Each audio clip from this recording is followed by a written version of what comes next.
Welcome back again to our daily reading exercise, and the chapter for today is seed ferns. The seed ferns or pteridosperms were once grouped with the true ferns.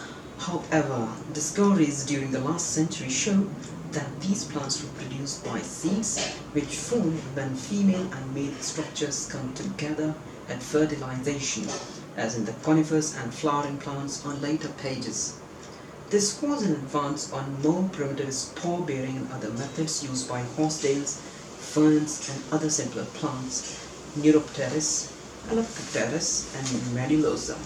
The confusion that has arisen over the years from giving different names to the different parts of the same plant, such as the tree ferns on the previous pages, is all too familiar when we come to the seed ferns. Examples of this include the leafy foliage, known as Alapteris, Neuropteris and Macroneuropteris, which are regarded by many experts as being borne on a small branch-like leaf stalks or petioles known as Myloxodon, which in turn grows from a large, thick, trunk-like main stem known as Medulosa.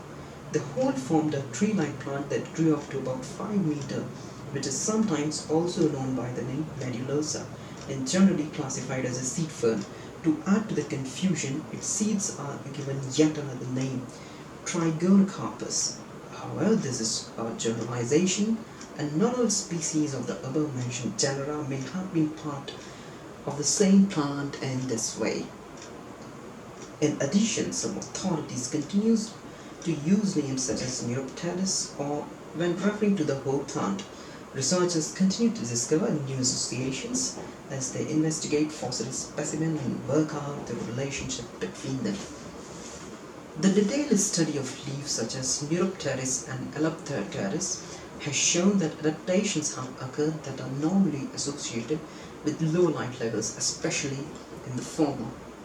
This is evidence to suggest that the Carboniferous forest canopy was layered and that these tree-like seed ferns may have been found in the understory where light would have been restricted. In addition to the foliage shown here, other fern-type leaves that are often assigned to Medulosa or related tree ferns include Odontopteris, Calypterium, or Myxoneura.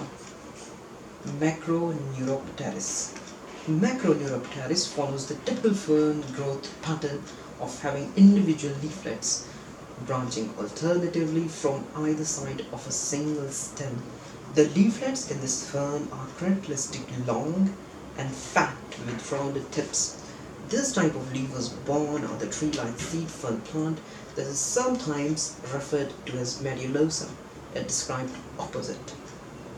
Arthropod predation of early plants such as spore eating as well as the piercing and sucking of fluid from the stems and leaves of plants probably originated as far as the Devonian period, some 400 to 360 million years ago, when land animals made their first appearance. Direct evidence for leaf grazing, as in the example shown here, becomes common during the Carboniferous due to a number of factors, including the increasing volume of plant growth and the rapidly diversifying insect groups.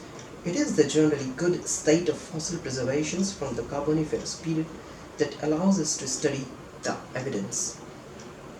That's all from my side today from the book Complete Guide to Fossils and Fossils Collection from Triple H House, and the name of chapter was Seed Ferns Continued. So that's all from my side today in the daily reading exercise.